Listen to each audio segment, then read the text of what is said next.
Welcome back, everyone, to another episode of Heebie-Jeebies TV. Today's video is going to be a true crime episode, but it's quite a sensitive one and it is a pretty sad one. I remember hearing about this story when it came out, and I was really surprised because I think it was one of the first times I had heard about this topic.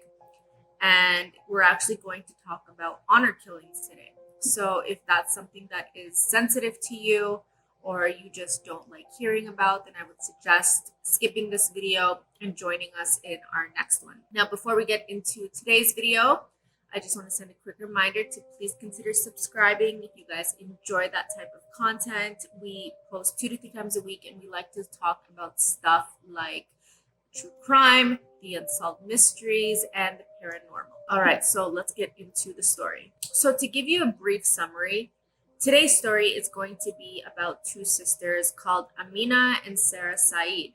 And they were both very fun loving girls. They were happy, they were beautiful girls, they were young, and they had so much kindness and love and just joy to give to everyone around them. And unfortunately, on January 1st, New Year's Day 2008, they were actually murdered by their own father in cold blood. So I know a lot of you are probably wondering, well, what would make a father do something like this to his own children? And I had the same question when I first heard about this story. And unfortunately, because this is something to do with honor killings, that's basically the reason why this happened. But the story behind it is very, very sad. It's very intense and very eye-opening as well. So, like I said earlier, both of the girls were very young. They were very innocent. They had a lot of love to give. Amina was born on March 2nd, 1989, and her sister Sarah was born almost a full year after her. She was born on March 16th, 1990. So these girls were very, very close in age. They were basically, I guess, what you would call Irish twins, where they're born within a year apart from each other. So they had a very, very close and tight bond. They also had a brother who was 2 years older. He was born in 1988 and his name was Islam. Unfortunately, these girls were born into a dysfunctional family. They didn't really have much of a chance from the beginning. You see, their mother, Patricia Owens, actually came from a very, very poor background. And she actually met her future husband, the girl's father, Yasser, who was an Egyptian immigrant. But this relationship had its own set of problems. Patricia was only 15 years old when she married Yasser, who was actually 30 years old. So you can already see where this is going. You can already see the problems that are involved in this story. It's reported that Patricia's family all begged her to not go through with this relationship, not to go through with the marriage. They all warned her that this was not a good idea. But unfortunately, Patricia just didn't listen. She wanted to do what she wanted to do, and she married Yasser. So both of the girls were murdered, but this story focuses a lot more on Amina. And it's said that her father took a very interesting approach to her. He paid a lot more attention to her because she had a very striking feature that set her apart from her sister. She actually had these very stunning, beautiful, vibrant green eyes. They were very unique for sure, and it wasn't something that you would see every day. So for this reason, it's believed that her father actually paid her a little bit more attention. So the girls were living in Bedford, Texas, and from what I understand, their childhood was a little bit rough. They definitely had a difficult upbringing because, from what Patricia, their mother, said, Yasser could be very, very controlling. She said that he had been not just controlling, but abusive, and was actually also unfaithful throughout their entire marriage. However, there is a documentary about this, and she actually recanted some of these statements, saying that she was just joking, that she wasn't serious, that she was probably just exaggerating a few points. But there's some photos, and I'll put them up if I can find them, but there's some photos that she says were just jokes and that were just staged. but I'm not sure how some of these photos would be considered jokes considering how graphic they are. So if I do find them, I'll put them up here. So to give you a little bit of more of a background on the girl's father, Yasser, he was Egyptian. He was born in Egypt and he was Muslim. So he did follow the Islamic religion. And I just want to make it a point because I do have Muslim friends. I grew up with a lot of Muslim people, and none of them would condone this behavior. Honor killings are not part of the Islamic faith. It's not something that they practice. It's not even written in the Quran. So I just want to make this very clear that this is not normal behavior. So obviously, because he was super controlling, he did follow his religion pretty closely when it was convenient for him. So he considered himself to be a very, very strict father. This kind of played a role in how much control he had over his daughters, how much control he wanted to have over his daughters as well. He had a huge fear that the girls were going to become way too westernized. So Yasser, being a control freak, he wanted to make sure he had full control over his daughters, and he basically almost became obsessed with them to the point where he wanted to know exactly what they were doing. So in 1998, when the girls were 8 and 9 years old, they actually made some shocking claims that their father had touched them inappropriately. Now, Patricia, their mother, swore and even signed an affidavit saying that these claims were true. But several months later, the girls randomly took back their claims. Now, it was believed at this point that their mother, Patricia, actually had something to do with this. It's believed that she actually convinced the girls to take back their statements out of fear of retaliation from Yasser's side of the family.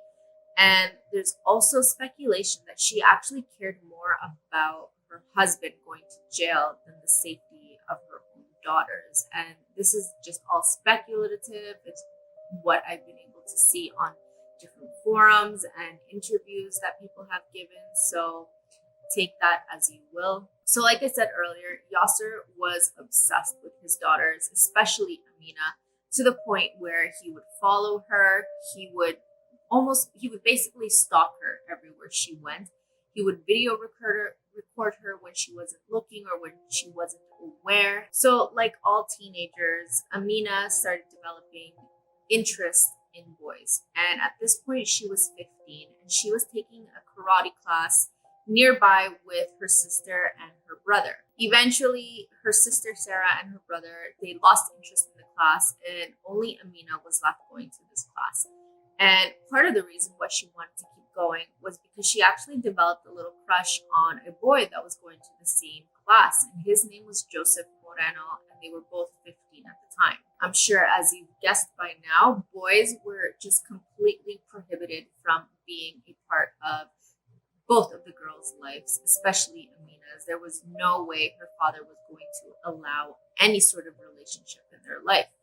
So this made her little crush very difficult. It made things very complicated for her. Unfortunately, both Amina and Joseph actually went to different high schools, so the only opportunity they had to interact with each other was at this karate class. So they had to be very discreet. They were very flirty, but they always made sure not to make it obvious to anyone. But even though they tried really hard to make sure that wasn't the case, their karate teacher spotted it from the very beginning, and he said it was super cute, that they were definitely obsessed and in love with each other. And he had a feeling that it wasn't just puppy love. He thought that these two could have possibly made it for the long run if Amina would have had been given the opportunity. So in 2005, at one of their karate classes, Amina actually noticed that Joseph had a cell phone. Now keep in mind of the year 2005, not everyone had a cell phone. Anyways, so Amina noticed that Joseph had a cell phone and she asked him about it. And she was actually bold enough to suggest that she give him his phone number and that they try to communicate that way. This was basically the starting point for their relationship. They spent 4 years together, and it was 4 very difficult years. The amount of hurdles these two had to jump through just to maintain their relationship alive was shocking. So now that they're communicating through texting, Amina's paranoia and anxiety kind of got worse. She was really, really worried that she would get caught. So she made sure to tell Joseph that whenever they texted, it had to be very platonic. There could be nothing provocative, nothing that would lead her father to believe that she had a boyfriend. This actually led the two to come up with a secret code. And the purpose of this code was for Amina to be able to alert Joseph very quickly if Amina's father was going to be looking at her phone or if he had confiscated it for any reason. And this actually did end up happening one night.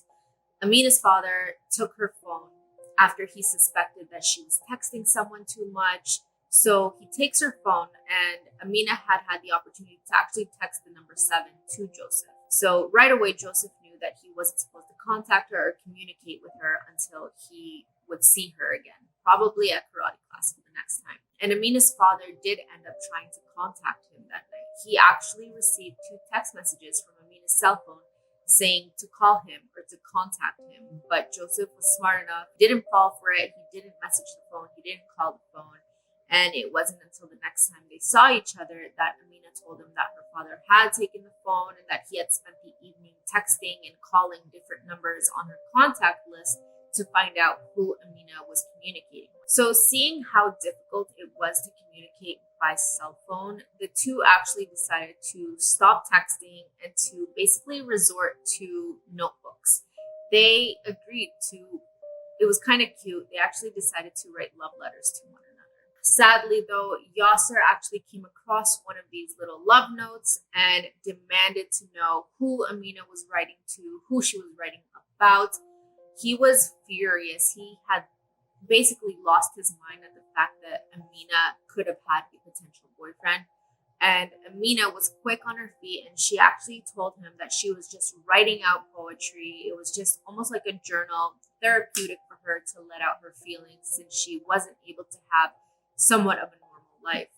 Now, she actually was able to somewhat convince her dad that this was the truth, but he still had this feeling or this thought in the back of his head that she was lying to him. But Amina was willing to protect Joseph at all costs because she knew that if her father found out who Joseph was, it could possibly be dangerous for Joseph as well. Now, Yasser decided that he wasn't going to actually buy the story that Amina was giving him. And so what seemed like overnight, the entire family vanished. That was the last time that Joseph had seen Amina and would be the last time he would see her for several months. The next day, she didn't show up to karate class. He tried driving by her house. He tried looking for her at school.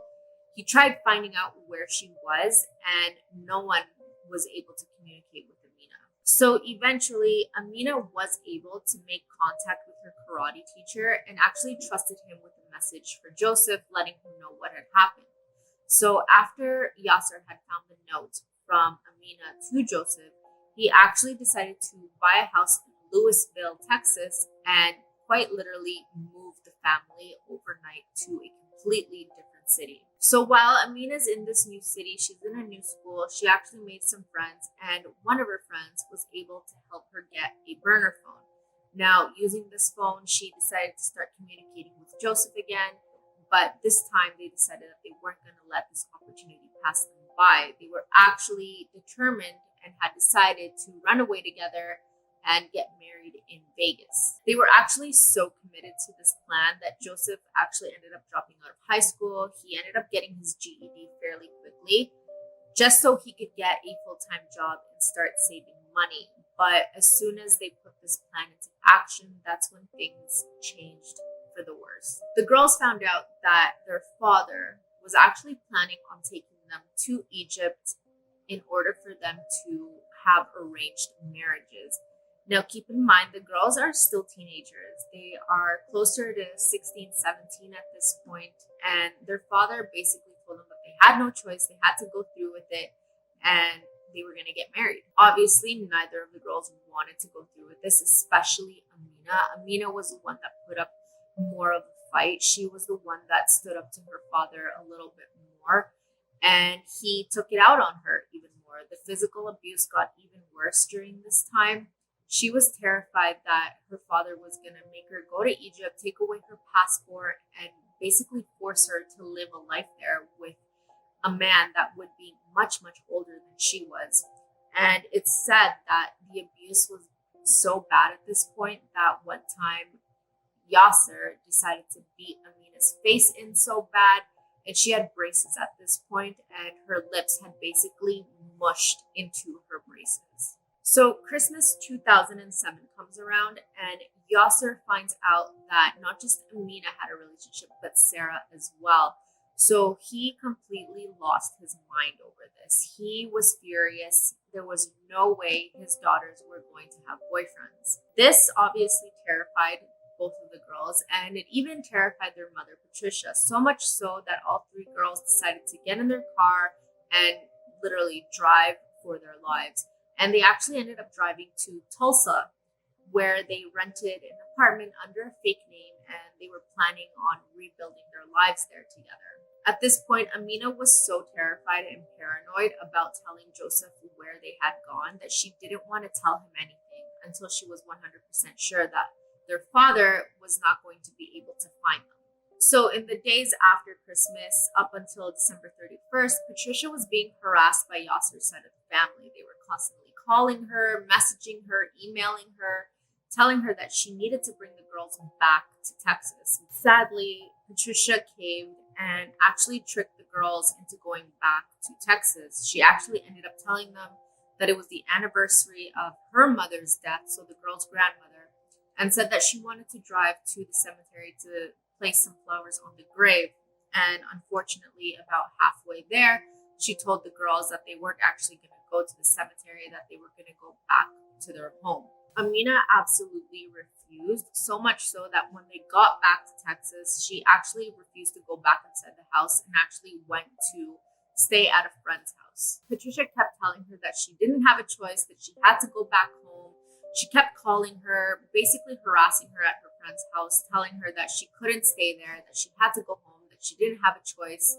And when that didn't work, she actually lied to Amina again and told her that her father wasn't even mad at her, that he just wanted to talk to her. And when that didn't work either, she told her that Amina's father was not upset at either of the girls, that his plan that night was actually to just take them out for dinner together, just like on father-daughter dates, so they could talk about what was going on. And when Amina heard that, she decided to trust her mother and accepted to going back home. So initially, Patricia was supposed to go with the girls and Yasser, and Yasser was a taxi driver. So he had his taxi, and the girls got ready and they were going to go out to dinner together. So the two girls get in the car with him as he starts to drive, and instead of taking them to dinner, he actually decides to shoot both of the girls and leaves them for dead. Amina died instantly, but Sarah actually lived for a little bit, and she was the one that actually made the initial 911 call, and I'll play it here. What's going on, ma'am? I'm dying, that's what's up. Irving Fire Department. Ma'am, are you still there? Ma'am, are you still there? All I've got is she's telling me she's dying. I've got a, why are you still there, ma'am? Ma'am, what is your address? Ma'am. So this entire clip is very sad to hear. You actually hear Amina almost drowning in her own blood at one point, and we do end up hearing her last moments on the tape, which is very, very sad. And to make things worse, the 911 operator completely botched this entire call. It was all over the news, and there was a lot of questioning about the training that these 911 operators were getting. So apparently, he said that he had not heard that Sarah said that their father had shot them. So instead of talking to her and asking more questions about what's going on, he says that he's going to put them on hold and actually transfer the call, which is something you're not supposed to do at all. Instead, what they're supposed to do in a situation like this is retain control of the conversation, ask questions about where they are, what's happening, who's with them, just get as much detail as possible from the victim. So Sarah actually stayed on the line as she was dying for 42 minutes, and no one on the 911 side had any idea where the girls were, what was happening. They just kind of left the line there to go until she died. And it wasn't until the car was abandoned in front of a hotel that a hotel employee actually came outside to see why there was a random car parked in front of the hotel.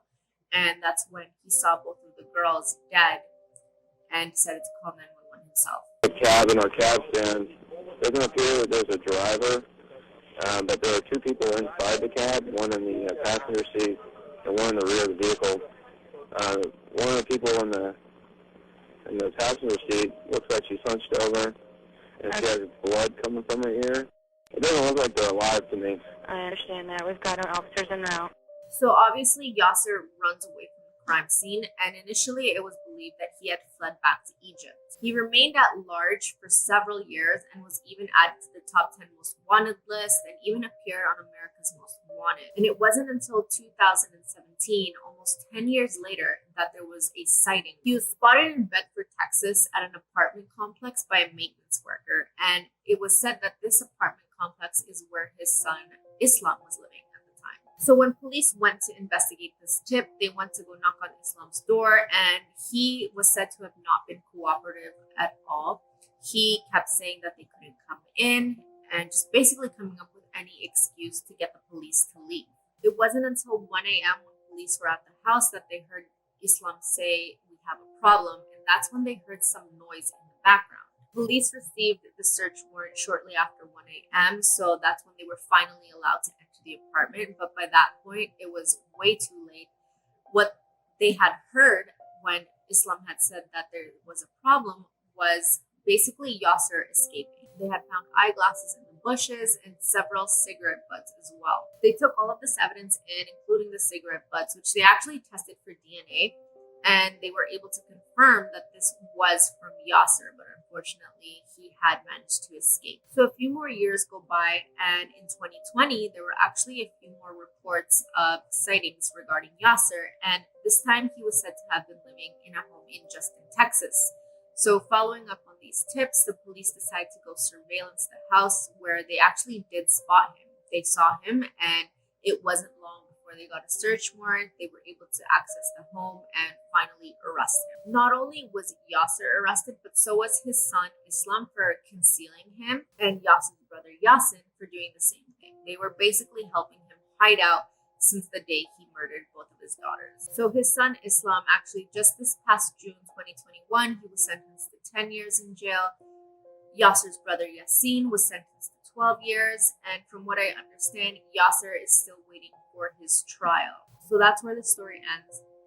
Very, very sad. It was very disturbing for me to really look into this and to listen to the family members give their interviews and to really understand why or how a father can do something like this to his own daughters. Literally, the person that's supposed to protect you the most ends up turning on you. Let me know what you guys think about this story. I know it's very disturbing. It's very upsetting. I would love to hear your thoughts in the comments below. If you guys have any other case suggestions, leave them in the comments below as well. Thank you guys for joining me on this episode, and we'll see you guys in the next one.